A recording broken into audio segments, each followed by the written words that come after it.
en, en lo teórico. Entonces, a ver si me sale.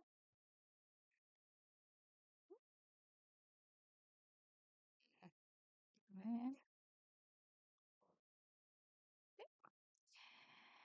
Entonces, bueno, hay un problema que hace varios años viene sucediendo aquí y a nivel mundial, que son las enfermedades de transmisión sexual.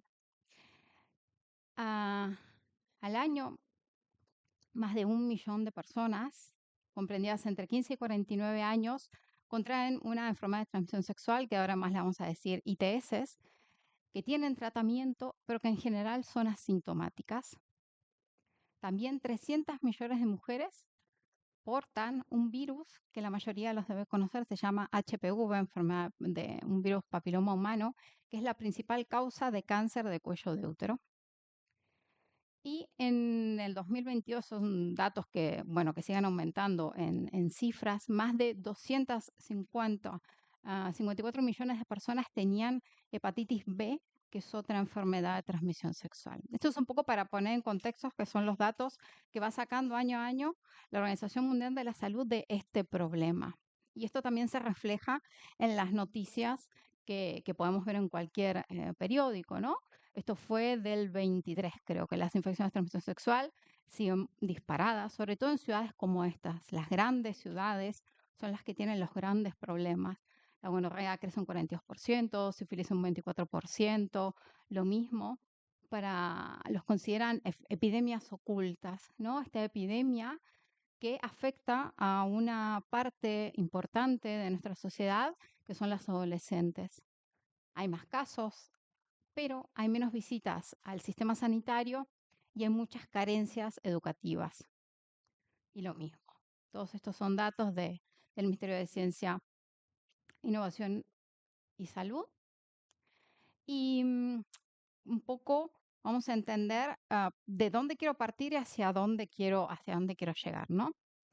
Esto se lo considera hoy una epidemia. Es una epidemia silenciosa que está ocurriendo aquí en Barcelona, y tenemos que entender un poco cuáles son las causas conductuales y clínicas que hacen que haya un repunte de todas estas enfermedades.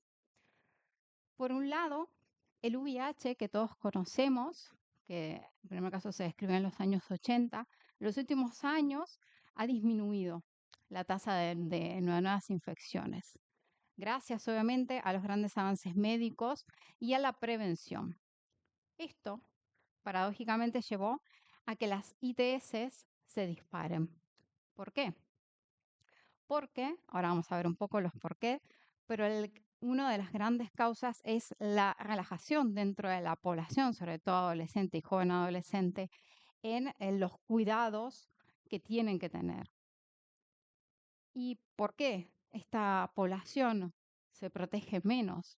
Por un lado, hay una falsa seguridad de esta percepción de que podrían adquirir un ITS, sea VIH, gonorrea, sífilis y otras. Es verdad que ahora todos tenemos en el móvil la capacidad de tomar contacto con cualquier persona en esta ciudad como en cualquier ciudad.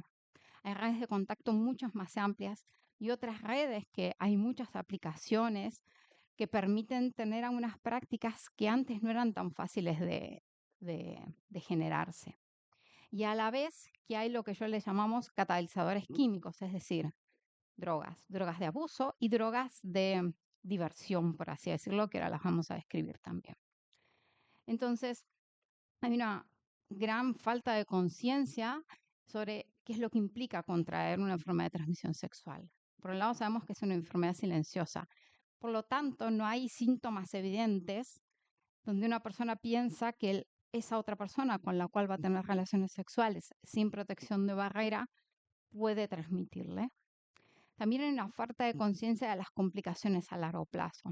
Yo trabajo en este laboratorio, somos un laboratorio que abarca a gran parte de Cataluña, a más o menos 14, 15 hospitales y gran parte de centros de salud de Barcelona, del Maresma, de la zona de Tarragona. Entonces, y trabajo en biología molecular, por lo tanto, hago el diagnóstico de todas las ITS de todas estas zonas. Entonces, un poco También tomamos en contacto con los diferentes grupos de trabajo que hay en todos estos hospitales y, y voy escuchando historias clínicas y diferentes historias de diferentes pacientes y realmente no hay conciencia de las complicaciones físicas, psicológicas y espirituales, menos que menos, ¿no?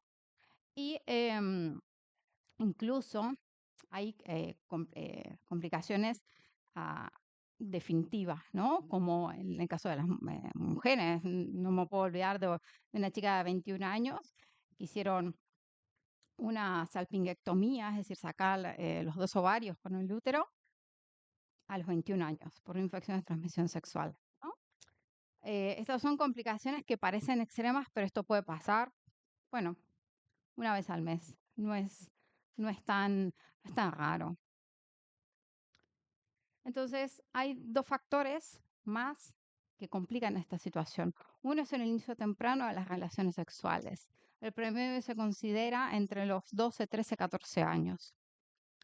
Y por otro lado, lo que decíamos, es el gran contacto que tienen los jóvenes, los adolescentes, los adultos, y este contacto genera redes, es decir, más posibilidad de tener relaciones sexuales con más personas, individualmente o en grupo. Y esta problemática hace más o menos 6, 7 años a nivel nacional y a nivel gubernamental, claramente es una problemática. Y sobre todo en este grupo de personas, ¿no? Que son los jóvenes. ¿Y por qué? Muchos jóvenes dicen las ITS son algo del pasado. Entienden que si no tienen síntomas visibles, no tienen un ITS. La confianza, ¿no? Lo conozco, es mi amigo, es amigo de un amigo, ¿por qué me voy a cuidar? Esto hace que, como decíamos al principio, más de 1 millón de personas contraen un ITS en el mundo. Estos son algunos de los datos de lo que sucede a nivel mundial. HPV, hoy sabemos que el HPV se previene con una vacuna que hoy está en el calendario para administrarse en los jóvenes. Y estos son algunos de los datos del año pasado, del anteaño pasado, de cómo va aumentando estas enfermedades. Sobre todo, hubo un gran repunte una vez que ya pasó la pandemia del COVID, a partir del 2021-2022, fue un despunte de casos con gonococo, sífilis, clamidias y sobre todo estas enfermedades hay dos grupos que se ven claramente afectados. Uno son las mujeres jóvenes, sobre todo por esta falta de percepción del riesgo. Y otro grupo que no es menos importante son los mayores adultos, mayores de 55 años en hombres.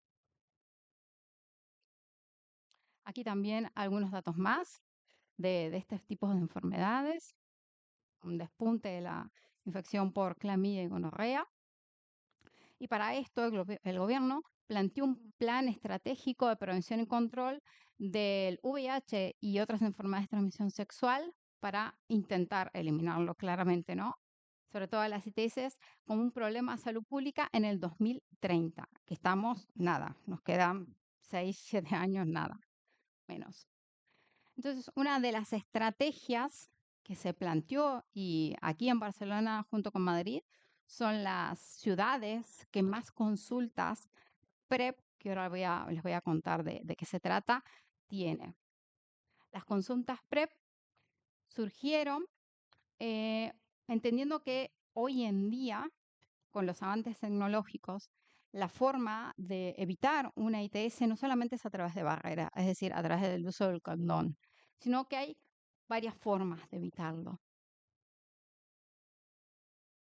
Para lo cual se plantean, estas son guías que existen, ¿no? en la Sociedad de Enfermedades Infecciosas y de Microbiología, donde se desarrollaron lo que se llaman consultas PrEP. PrEP viene de preexposición, ¿no? ¿Y en qué consiste esta estrategia? Se basa en indicar a las personas, voy a decir personas porque en este caso no son pacientes, no son personas que tengan una enfermedad, en administrar un tratamiento antirretroviral, es decir, un tratamiento que evita la infección del VIH a personas que no tienen VIH, ¿sí? Lo que quizás algunos conocen como SIDA, ¿sí? Con el objetivo de prevenir de que se contagien de este patógeno. Es verdad que se ha visto que tiene una gran eficacia preventiva, es costo efectiva y es segura, pero obviamente no consiste solamente en indicar estos tratamientos. Y algo fundamental, que es el gran problema que se está teniendo ahora, es que no protege de ninguna de las otras ITS, ¿vale? El médico, el enfermero que realiza esta consulta, indica este tratamiento, pero lo único que evita es el contagio del VIH. No evita el contagio de la hepatitis B, ni gonorrea, sífilis, clamidia, ni de nada de eso. Y tampoco funciona claramente si la adherencia a tomar estos tratamientos es incorrecta. Y como todo medicamento, no es inocuo, puede tener efectos adversos. Entonces, para entender un poco estos dos conceptos, por un lado tenemos la PrEP, que es profilaxis preexposición, que se le llama un uso proactivo a demanda. ¿A quiénes se les va a indicar? Personas de alto riesgo. Ahora les voy a contar un poco a quién se considera personas de alto riesgo. Y se los considera preexposición, es decir, antes de que esta persona tenga una relación sexual sin protección de barrera, podríamos evitar, y se evita, la infección de VIH. Y luego, esto ya se conoce hace muchos años, se llama profilaxis post-exposición. Personas que han tenido contacto, una relación sexual con alguien que puede saber o no que tenga VIH, pero que sea de alguna manera accidental. Y se puede tomar hasta 72 horas y podemos evitar que esa persona se contagie del VIH. Entonces, ¿cuáles son los criterios que se utilizan para que estas personas ingresen en esta consulta? Básicamente son estos. En general, se da en hombres que tienen sexo con hombres y personas transgéneros que tienen al menos 2 de estos criterios, ¿no? Esto parece que pasa en otro universo, pero esto pasa aquí a la vuelta, ¿sí? Por eso es tan importante, yo traigo esto aquí, porque todos tienen algún adolescente, algún niño, algún joven que seguramente tienen alguno de todos estos criterios, que seguramente no saben absolutamente nada, porque seguramente ni siquiera ustedes saben nada de esto. Porque esto pareciera que no se habla, nadie lo conoce. A mí cuando veo que les cuento esto, por eso les contaba lo de mis amigos que tienen mi edad, yo tengo 43 años, me miran con cara de, ¿esto es real? Yo, claro que es real, por eso hay que hablar. Entonces, bueno, el criterio, ¿no?, que se utiliza es que tengan más de 10 parejas sexuales diferentes en un solo año, que tengan sexo anal sin protección, que utilizan drogas relacionadas a mantener estas relaciones sexuales. Es decir, hoy en día hay un gran problema de lo que se llama el chemsex. El chemsex es la utilización de drogas para mantener relaciones sexuales y poder mantener eso a lo largo del tiempo, ¿no? De un día, 2 días. Y que hayan tenido también ITS previas. Eso también se aplica a mujeres que en situación de prostitución, que refieren que no han utilizado preservativo. También en hombres y mujeres cis, que todo lo que es el transgénero y demás, eso es para otra charla. Hombres y mujeres cis que refieren que habitualmente no usan preservativo, ¿no? Y bueno, que no tienen estos cuidados y que al menos tengan 2 de los criterios anteriores, y también los usuarios de drogas inyectadas. ¿Y por qué? Porque esto, por suerte, se ve y se vio que aquellas personas que toman esta medicación antirretroviral evitan en un 99%, pero que lo toman en forma adecuada, en forma diaria. Imagínense tú estar sano y tomar una medicación, todos los días, aunque estés sano, para evitar contagiarte de algo, porque vas a mantener relaciones sexuales sin protección. Ese es el concepto. ¿Es verdad? que evitan un 99% la transmisión. Eso es así. Estas son las drogas que se utilizan, ¿no? Que puede ser vía oral, que es tomar medicación, o inyectable. Vía oral es esta medicación que es en forma comercial, se llama Truvada, que es tenofovir emtricitabina, que se utiliza una vez al día, y luego las inyectables. Este concepto de medicación intramuscular, yo siempre se los comento a los residentes que vienen, surgió hace, bueno, ya hace un tiempo, 10, 15 años, cuando de una manera para proteger, esto surgió como un proyecto en África. En África, a las mujeres se les indica este tipo de tratamiento porque muchas veces no tienen ningún tipo de elección al momento de decidir si quieren tener una relación sexual con su pareja barra marido barra... Y tanto, no se pensó tanto en la mujer que se infecte, sino que es lo que tienen las mujeres que no tienen los hombres, la capacidad de ser madres, es decir, que se contagien del VIH y transmitírselos a sus hijos. Esta forma se llama PrEP de larga, en este caso es una PrEP, ¿no? Pero tratamiento antirretroviral de larga duración intramuscular dura 6 meses. Entonces las mujeres en África, muchas, se ponen esta medicación cada 6 meses y evitan contagiarse del VIH cuando las obligan a tener relaciones sexuales sin protección. Y este fármaco ahora a fines de febrero se autorizó en España y va a ser financiada como parte del uso de la PrEP. Claramente se va a seleccionar mucho a las personas que lo puedan recibir. Claramente es mucho más cara que el tratamiento bioral, pero bueno, ahora también está financiado. Algo importante, recuerdan que les comenté que se administra tanto a mujeres, hombres que tienen sexo con hombres, mujeres y hombres cis. El tema es que tiene que tomarse de una forma adecuada. ¿Por qué?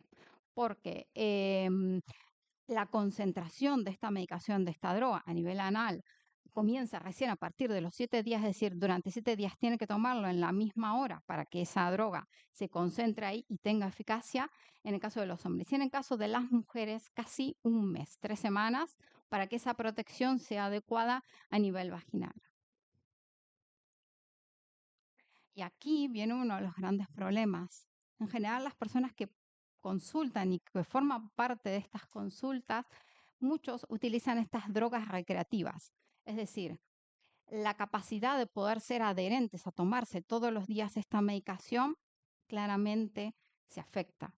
Porque si participas de diferentes fiestas, consumes drogas, la capacidad de tomar esta medicación en forma diaria, bueno, yo creo que lo ponemos muy en duda. Entonces, el estar alterado, ¿no? Bajo el consumo de estas drogas puede afectar muy drásticamente la toma, la dosis diaria. A la vez que, como les decía, tiene efectos adversos. Efectos adversos tanto de que te sientes mal de la cabeza como a largo plazo insuficiencia renal, diálisis, osteopenia, osteoporosis. Entonces, ¿cómo llegan estos pacientes? Primero, tenemos que saber si es VIH o no es VIH. Una vez que esas personas sabemos que no son VIH, se les hace un estudio de ITS, es decir, hepatitis, clamidia, gonorrea, sífilis. Y luego se le indica este tratamiento que está financiado por el Sistema Nacional de Salud, ¿no? Y retirar esta medicación se hace en las farmacias hospitalarias. Y algo que parece una locura, pero esto sucede, hay muchas páginas de internet donde uno puede comprar, como en Amazon Click, y te llega a tu casa esta medicación que la distribuye, ¿no? Que se indica en los hospitales, se pueden comprar y la gente lo toma más o menos para evitar y después me voy a una fiesta, ¿no? Y esto hace que no solamente que la probabilidad de que te contagies de VIH exista, sino de la resistencia que pueden generar en estos virus por utilizar mal esta medicación. Entonces, ustedes me preguntarán, ¿por qué me está contando esto un sábado a la mañana? Yo vi una charla espírita. Claro, se me están volviendo loca. No. Esto es lo que yo empecé a pensar Cuando hace 4 años, que es donde estoy, empecé a ver tantos casos. Cuando yo llegué, nosotros teníamos muestras, más o menos unas 100 muestras diarias. Hoy tenemos 200. En 4 años se duplicó y pensamos cuadriplicarlos en un año más. Te digo, vale, ¿qué se puede hacer? Está la consulta PrEP. Ahora va a haber otras formas de poder controlar esto. Pero dije, ¿qué pasó en otros países? Que lo consulta PrEP, más controles de ITS, pero realmente la tasa de las ITS no está bajando, al contrario, sigue aumentando. Digo, bueno, ¿y dónde está el problema? ¿Qué pasa? Estoy diagnosticando antes, pero este no es el problema. Claramente que esto no es el problema, hay algo más, ¿no? Entonces yo dije, ¿qué hay aquí? Que yo no estoy viendo hoy, que seguramente alguien lo está viendo, pero a nivel de la sanidad es muy difícil meterte, ¿no? En la vida privada, por así decirlo, de las personas. Pero creo que aquí viene un poco cómo nosotros, desde nuestro conocimiento espírita, podemos, ¿no? Sembrar esta pequeña semillita en ese adolescente, en ese amigo, en ese que tenemos al lado. ¿Por qué? Como yo decía, es la PrEP o otros tratamientos, la solución del problema. En realidad no, es una minimización de daños. Es decir, en algunos grupos, si esto no se hiciera, estaríamos aún peor. Entonces, ¿cuál es el origen de este problema? De estas ITS, ¿no? De esta epidemia silenciosa. ¿Hay realmente quizás? No lo sé. Estamos como medio perdidos, hay una falta del sentido, ¿no? De qué hago aquí, qué vine a hacer aquí, ¿no? ¿Qué vine? Vine a divertirme, vine a trabajar, ¿qué vine? ¿No? No les voy a mostrar el video porque es muy largo, pero Divaldo en este pequeño short nos habla un poco de este sentido de la vida, de esto, si esto me deja, no me deja no vamos a ver el video, eso lo voy a comentar, ¿sí? Ujú. Un poco, aquí nos habla un poco justo lo que hablaba Janaína, ¿no? Que muchos estamos, a veces es necesario, pero muchas veces estamos en piloto automático, ¿no? Un poco como en supervivencia, ¿no? Donde nuestro motor principal son esos instintos primarios, ¿no? De comer, dormir, hacer algo de vez en cuando que nos gusta, tener sexo, ¿no? Un foco operativo, ¿no? Con un nivel de conciencia muy bajito, ¿no? Yendo en piloto automático, que en realidad esto lo compartimos con todas las especies y que es lo que tenemos, preservarnos mínimamente. ¿Qué nos contaba un poco Divaldo en este video? Que después si quieren se los comparto. Pasar esto que llamamos una existencia más plena, una razón, entender que tenemos una razón para vivir, entender que tenemos un llamado, que tenemos algo más. Yo siempre digo que hay algo más. A mis compañeros de laboratorio o médicos, yo no les puedo decir, yo soy espírita y sé que me muero y que tengo un cuerpo, pero espíritu y un espíritu, que me van a decir, tú estás loca y tú estás dirigiendo esto. Y digo, no, sí, claro que sí. Pero bueno, yo siempre digo, hay algo más, soy más sutil. Em, y entender que tenemos que hacer esta introspección, que tenemos que entender quiénes somos, cuáles son los actos cuáles son aquellas cosas que nos llevan a tener, a hacer estos actos, en este caso, a tener esas relaciones sexuales que nos llena, ¿no? Que nos divierte, nos llena, nos vacía. Entender un poco que el resultado de esta vida es aprender, que hay una belleza, que hay un sentido. Y esto hay muchos libros espíritas que hablan del sexo y de la sexualidad, que vamos a ver que no es lo mismo. Este libro, Vida y Sexo, me gustó mucho, ¿no? Porque claramente, como la mayoría de los de aquí, sabemos que, bueno, la mayoría venimos quizás de ello, ¿no? Católica, evangélica, pero había como mucho de no hagas esto porque te van a castigar, no hagas el otro, ¿no? Y me gustó este libro porque dice que no hay prohibición, hay educación. No hay abstinencia impuesta, sino empleo digno con el debido respeto hacia los otros y hacia mí mismo. Si yo me quiero, yo me respeto, yo me autocuido, yo cuido a los otros, yo respeto a los otros. No es indisciplina, sino control. No es libertinaje, sino responsabilidad. Creo que uno de los grandes mensajes que tenemos que transmitir, nosotros, nuestro entorno, los jóvenes, es construir el sentido de la responsabilidad. Y en este libro también habla de los adolescentes. Y nos habla, ¿no?, que en la adolescencia claramente todos tenemos un despertar sexual, pero sin que hubiese mediado un periodo emocional entre, en ese momento no entendemos muy bien entre lo que está prohibido y lo que está liberado, no sabemos qué está bien, qué está mal, qué. Entonces, la adolescencia es un momento donde los adultos tenemos que acompañar a ese crecimiento y esa maduración. Yo tengo un sobrino, uno de 5 y un sobrino de 16 años, que, bueno, vive en Argentina, pero cada vez que voy intento, no, transmitirle algo de esto, no sin prohibición, sino que vaya construyendo en su mente este sentido de responsabilidad y de corresponsabilidad, ¿no? Y evidentemente, ¿no?, como dice en este libro, el sexo forma parte de la vida física, pero tiene profundas implicaciones. ¿Y por qué les cuento esto?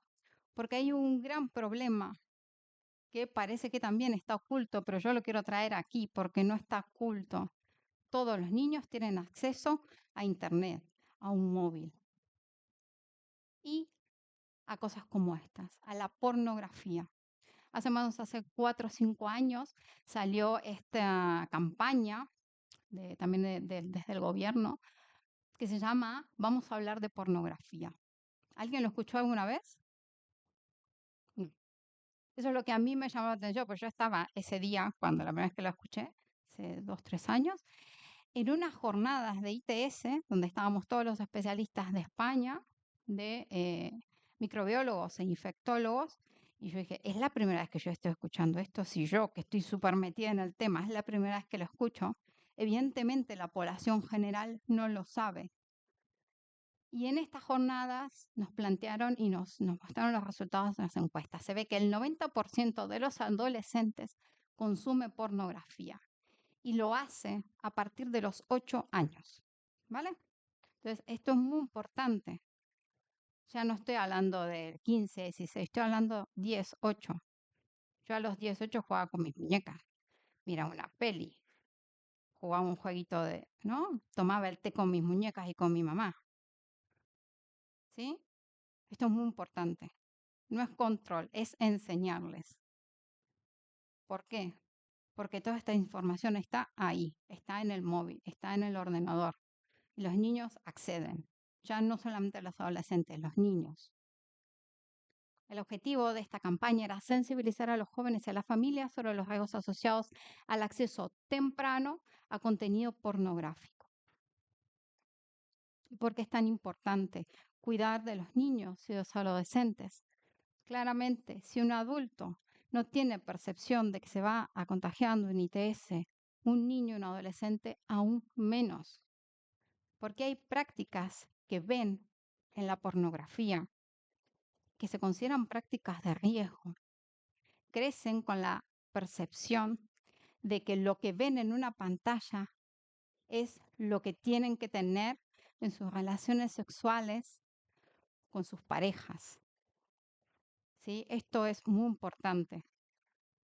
Y hay un concepto que no sé si todos lo sabrán, que es lo que se llama el menor maduro en derecho sanitario, que se considera aquellas personas entre, escuchen la edad, 16 y 18 años, es decir, 17, 18, 18 años, con capacidad de tomar decisiones. ¿Cuáles decisiones? Sobre su salud sin necesidad del consentimiento de ningún padre, ni madre, ni padre, ningún mayor, por así decirlo. Siempre que tenga una madurez suficiente y reciba la información adecuada. ¿Y cuáles son estas decisiones? Las decisiones son acerca de la utilización. Uy, de métodos anticonceptivos, ¿sí? De barrera o de eh, o vía oral. El acceso a pruebas de ITS, es decir, los adolescentes pueden ir a estas consultas de PrEP, pueden ir a consultas de enfermería y pueden decirle, yo he tenido una relación sexual con alguien, no me protegí y creo que tengo un ITS. Pueden ir solos, ¿eh? Y el médico, el enfermero, tiene la obligación de atenderlos y no les puede decir, ¿dónde está tu adulto? Eh, Consultas ginecológicas, dudas que tengan y la interrupción voluntaria del embarazo. Una persona, una adolescente de 16, 17 años puede ir a la consulta y si demuestra que tiene la suficiente madurez, puede solicitar una interrupción voluntaria del embarazo. Y, como ya les comentaba, uno de los grandes problemas es el acceso inadecuado y temprano a la pornografía. ¿Y qué nos dice? ¿No? Es que cada vez que cruzo los temas es que me vuelvo loca porque siempre encuentro referencias. En este libro, Encuentro con la paz y la salud, dice, el relajamiento de los valores éticos y morales da margen a los vuelos de la imaginación exacerbada, ¿no? Si un niño ve pornografía, mm, ¿no? Empieza a imaginar, a pensar que esas prácticas es lo que tiene que tener, es su anhelo, ¿no? La violencia, la falta de respeto hacia el otro. Y sigue diciendo, ¿no? Cuanto más se vulgarizan los actos sexuales, mayores son las necesidades falsas. Por eso, dice, lamentablemente, la contribución de la pornografía tiene resultados dañinos para la relación saludable entre dos individuos. Y un poco cuál es ¿no? Mi idea de correlacionar estos dos temas. Entendemos que el espíritu no tiene sexo, y ya lo dice en la pregunta 200 del libro de los espíritus, donde preguntar los espíritus, ¿tienen sexo? Como vosotros lo entendéis, no, porque los sexos dependen de la organización. Entre los espíritus hay amor y simpatía, pero basados en la similitud de los sentimientos. Entonces, empezar como no esta reflexión de que venimos aquí, reencarnamos, formamos parte de un hogar, de una familia, de una sociedad. Es nuestra obligación de entender qué estamos haciendo aquí, qué queremos transmitirle a nuestros amigos, a nuestros hijos, a nuestros sobrinos, qué queremos transmitirles respecto de qué es una relación sexual adecuada, descubrir su propia sexualidad, cómo sentirse bien con uno para así tratar bien al otro, entendiendo que el sexo es vida al servicio de la felicidad y la armonía del universo. ¿Por qué? Esto es una pregunta que hablando con una amiga me dijo, pero yo que estudio psicología, a mí me dijeron que el sexo es una necesidad fisiológica. Le dije, digo, vale, ¿y esto de qué va? Dije, bueno, voy a leer un poquito. Yo soy psicóloga, pero me gusta mucho. Y que dije, vamos a leer un poco cuáles son un poco los conceptos o cómo se considera el sexo. Es una necesidad fisiológica, vamos a ver. Maslow, que es un psicólogo del siglo pasado, plantea esta teoría de la jerarquía de las necesidades. Todos habrán visto esto de la triángulo de la pirámide de Maslow, donde están como las diferentes necesidades que tiene el ser humano. En esta pirámide, él plantea que dentro de las necesidades fisiológicas y de mantenimiento de la población, de la humanidad, están comer, respirar básicamente, dormir y el sexo. ¿Vale? Esto es una teoría que él plantea en su estudio. Poco después, llega Sigmund Freud y nos plantea el concepto de la libido. El libido no como una necesidad fisiológica, sino como una necesidad psicológica, la cual él dice que si no desarrollamos nuestro sexo, si no tenemos relaciones sexuales, podemos tener a psicosis, ¿no? Alguna enfermedad mental. Y plantea esta teoría del líbido. Y un poco más tarde llega la teoría humanista de Carl Roger, que habla de que el sexo es un aspecto de nuestra vida que nos permite un equilibrio emocional y psicológico. Entonces pasamos un poco en esta evolución. En ninguno de los tres plantea la parte espiritual, pero sí esta teoría humanista un poco nos muestra que no es una necesidad, pero es algo que nos permite evolucionar, que nos permite crecer como personas. Carl Jung, que todos lo debes conocer, ya plantea la psicología analítica y plantea dos términos. Por un lado, el deseo. El deseo como una fuerza energética, libido, que no solo busca una satisfacción física, sino también unir una unidad psíquica, ¿no? Una búsqueda del self como de mí mismo, más allá del cuerpo. Y por otro lado, el placer. El placer como algo inmediato, como algo sensorial, algo que quiero, algo que deseo, pero consciente. Es más compulsivo, más vacío, más hedonista. Y un poco plantea esto, ¿no? Entender que si confundimos el deseo sexual con el placer sexual, puede llevar a un sentido, una pérdida de ese sentido, porque el deseo, como un símbolo, puede ser reducido a solamente instinto y el placer puede volverse compulsivo si no se conecta con un sentido más profundo, ¿no? De esta sexualidad. Entonces, entender el sexo como una integración del yo con el inconsciente, no de mi consciente como mi inconsciente, y entender esta libido como una energía psíquica, pero que no está ligado exclusivamente al sexo, ¿vale? Es decir, esta energía se puede de alguna manera expresar de otra manera, sublimar. Pero alguna de todas estas prácticas quizás inadecuadas pueden afectar a nuestro espíritu. Sí, en este libro, Emmanuel, en Los dominios de la mediunidad, nos dice, el sexo, cuando es mal comprendido y mal utilizado, altera profundamente los centros vitales, causando desequilibrio que puede reflejarse en la salud física y mental. La energía sexual debe ser cultivada con respeto, amor y bajo la luz de la educación espiritual, pues es una fuerza muy poderosa que, cuando es mal dirigida, puede causar serios trastornos. A mí me parece, bueno, alucinante escuchar esto en un libro que fue, tú que, Janina, 60, 50, años 50, 60 o antes, ¿no? A mí me alucina escuchar esto, porque esto tiene mucha lógica, esto sí tiene mucha lógica.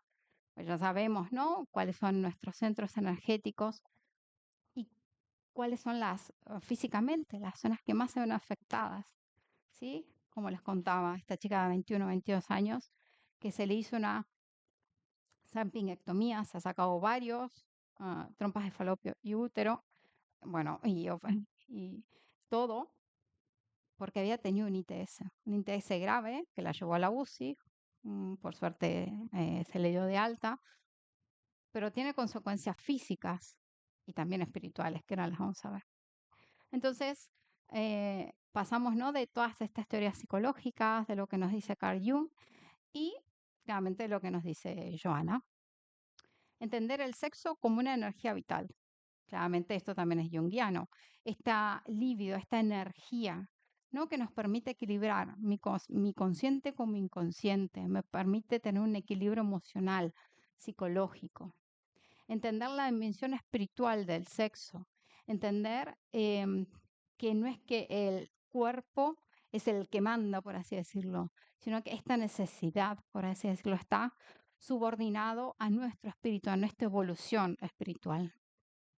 Y claramente, la educación y la sublimación. Esta energía la podemos sublimar. ¿Cómo? Ayudando al otro, aprendiendo, colaborando en un proyecto, ¿no? Cuidándome a mí mismo. Hay muchas maneras de que esta energía se pueda expandir, no solamente también de una práctica sexual.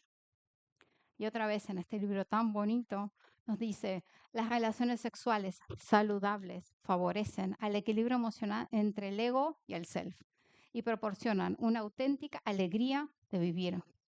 El sexo debe ser considerado como un órgano dispensador en alegría, pero también con funciones específicas, aquellas que le son pertinentes y no solo como un plato apetitoso por gozos interminables. Esto es esto es un mensaje de hoy, ¿no? El chemse que está aquí en la esquina, drogas inhaladas, drogas bioral, drogas inyectadas, drogas que se pueden colocar de las maneras más que ustedes no se imaginarían para mantener una y otra vez relaciones sexuales para lograr que el sexo, por lo tanto, al servicio de la vida, es portador de salud para el comportamiento que se expande en la emoción y en el psiquismo. Y nuevamente en Evolución en dos mundos nos dice, la energía natural del sexo, inherente a la misma, genera cargas magnéticas en todos los seres, debido a la función creadora de que está investida, cargas que se caracterizan por claros potenciales de atracción en el sistema psíquico de cada uno y que al acumularse invade todos los campos sensibles del alma, como anulando sus demás mecanismos de acción como si estuviéramos ante una central eléctrica que exigiera un control adecuado. ¿Qué pasó en Chernobyl? ¿No? Estalló porque no hubo un control adecuado. Lo mismo aquí. Las consecuencias a largo plazo, físicas, mentales, ansiedad, depresión, consumo inadecuado incluso de antidepresivos, mezcla de medicaciones. Em, yo- Cuando leo estas cosas digo que el problema no es que diagnostique más, que trate más, que evite. El problema está más atrás. Digo, yo todo lo que haga en mi laboratorio, sí, ¿qué más quieren que haga? Yo lo hago, vale. ¿Qué hay que diagnosticar? Sí, sí, pongo otra técnica, ¿qué más? Pero yo no voy a solucionar nada, siempre estoy llegando tarde, siempre. Entonces, tenemos un ritmo de vida que va muy rápido y un apego a las experiencias una tras otra, una tras otra. No solamente, ¿no? El sexo, ¿no? La comida, ir para aquí, el viaje, el no sé qué, la fiesta, ¿no? Este materialismo un poco desenfrenado nos lleva a una constante búsqueda en el exterior, en el afuera. Una búsqueda que muchas veces en el afán de encontrar algo, a veces hacemos cosas y no sabemos ni por qué, nos perdemos en el otro, en el afuera, en la otra persona, en el placer sin propósito, en el constante cambio, pero sin una evolución. También lo dice en este libro, ¿no? Es claro que el hombre tiene la libertad de ejercer su sexualidad, siempre. Pero esta libertad de estar iluminada por la conciencia del amor y de la responsabilidad, no como expresión desenfrenada de los instintos. Ay, perdón. Y aquí vamos a hacer un poquito la diferencia entre sexo y sexualidad, ¿no? Dice, se puede utilizar el sexo por instinto o corrupción de costumbres sin que se ejercite la sexualidad. El sexo atiende a los impulsos, ¿no? En la etapa más primitiva del ser, mientras que la sexualidad obedece al equilibrio de la razón, ¿no? A esta toma de decisiones, que establece las condiciones necesarias para su aplicación. En la sexualidad se hace indispensable el amor, el respeto, conmigo y con otros, que se manifiesta por medio de los sentimientos y que alcanza las expresiones que se canalizan en favor de la función sexual. Como les comentaba, uno de los criterios de estas personas que ingresan a estas consultas es la comunidad LGTBI, ¿no? Hombres que tienen sexo con hombres y demás. Entendemos, ¿no? Que cuando reencarnamos, podría decirse en condiciones inversas, bueno, no sé si lo llamaría así, sea en el dominio de luchas expiatorias, ¿no? O obedeciendo alguna tarea que tenemos que venir aquí, nos exige claramente duras disciplinas.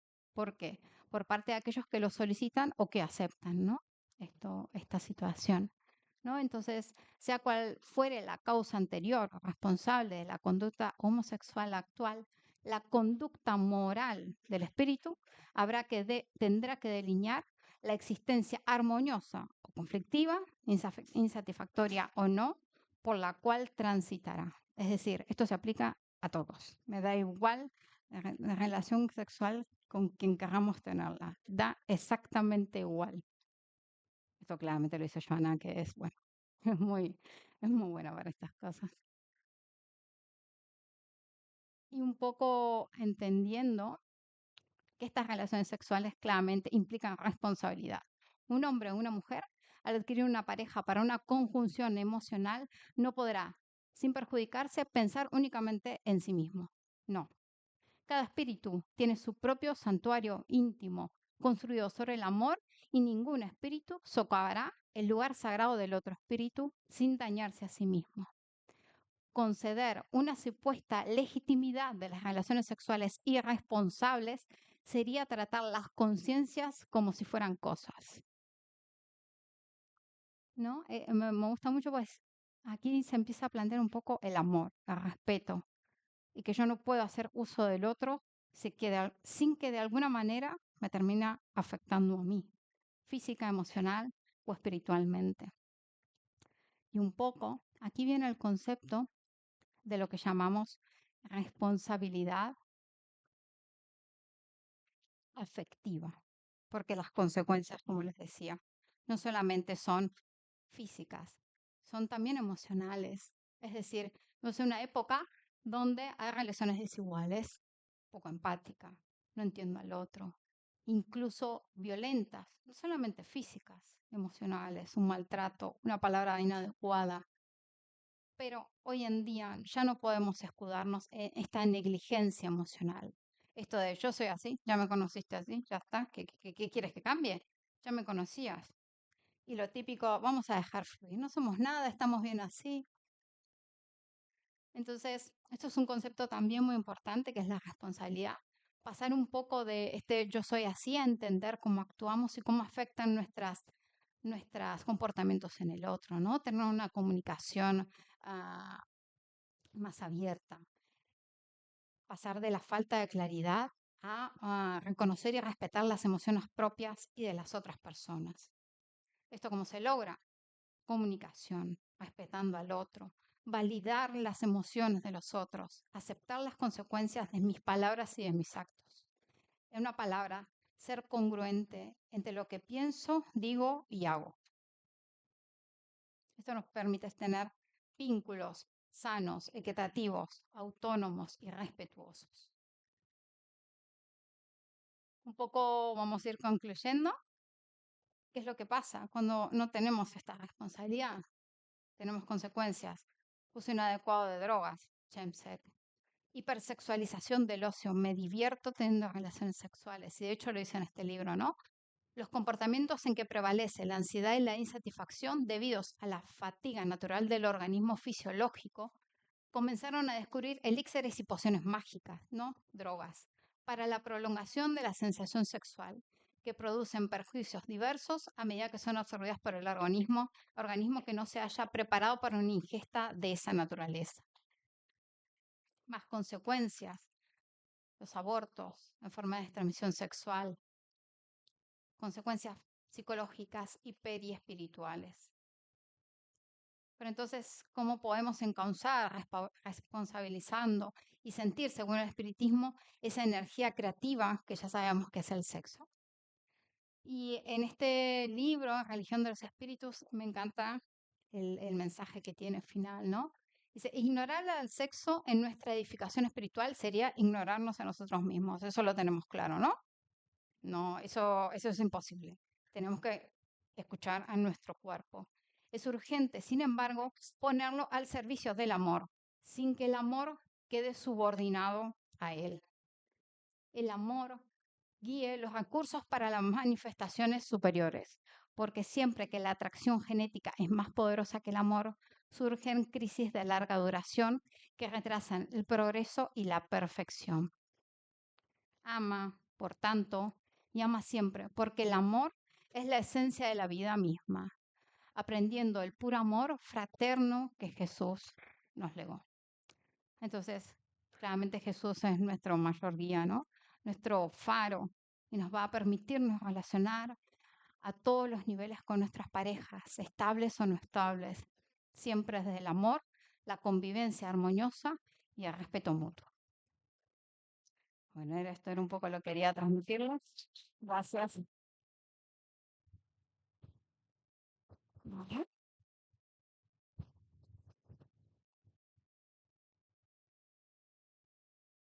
Pues Mm, muchísimas gracias, muy interesante, me ha encantado mm, mm. personalmente. Vale. Y bueno, ahora mismo vamos a dar paso a que la doctora pueda contestarnos algunas preguntitas. ¿Correcto? Sí, sí, sí, es verdad, es ¿Sí? verdad. ¿Alguien quiere hacer alguna pregunta? Levanta la mano y pasaré el micro. Con Marcelo por aquí y yo por aquí, el otro lado.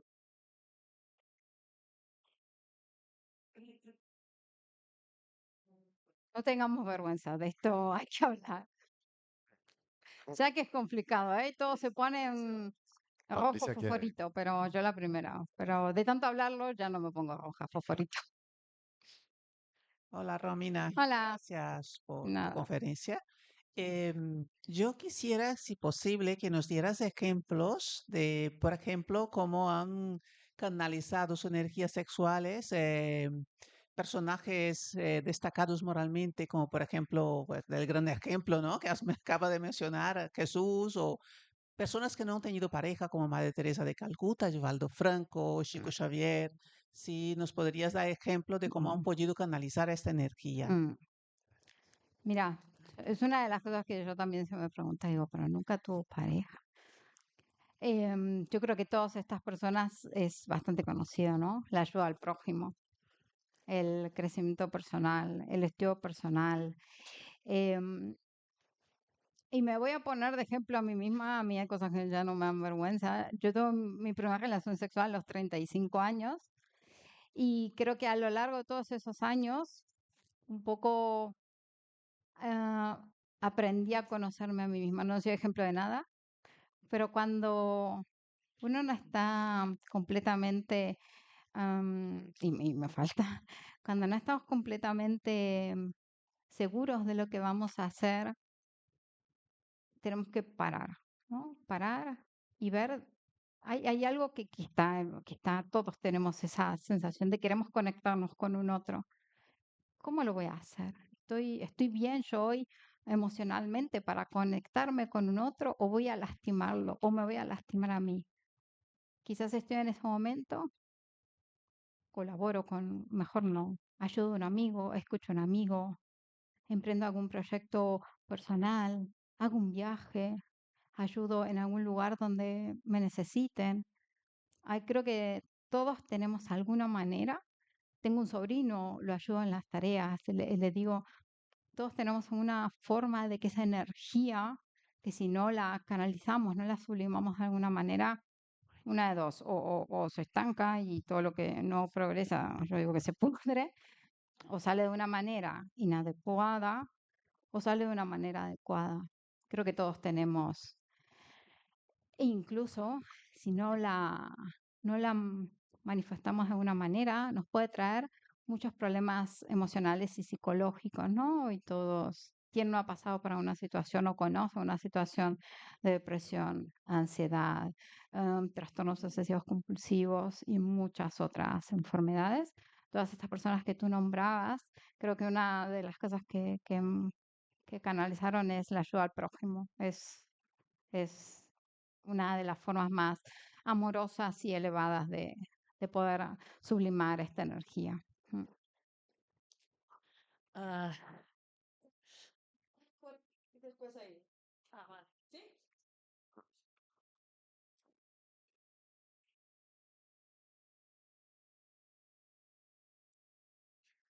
Muchas gracias. A ver, una Ujú, pregunta. ujú. Si yo fui abusado sexualmente cuando era un niño, ¿cómo puedo tener la capacidad de entender el sexo?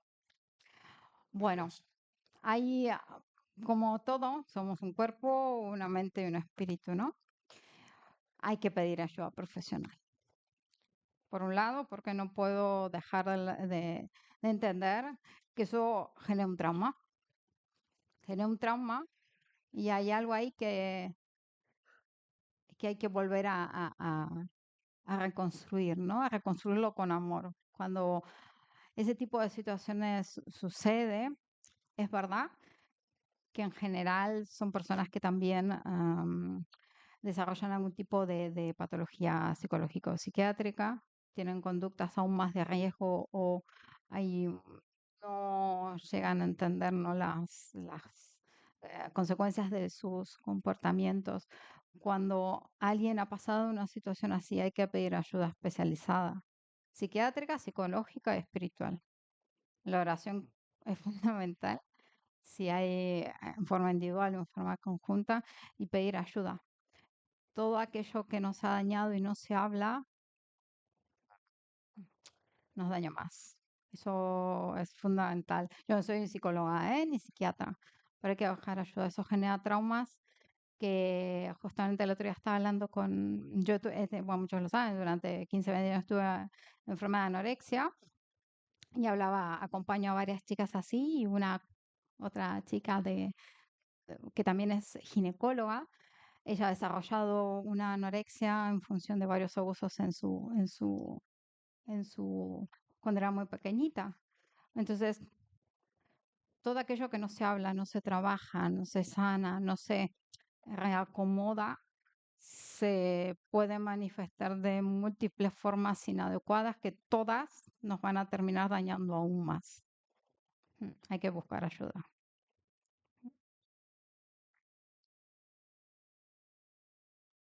¿Me oye? Ah, sí. Buenos días. A ver, yo voy a hacer, si me permitís, 2 preguntas, pero muy cortas, muy cortas.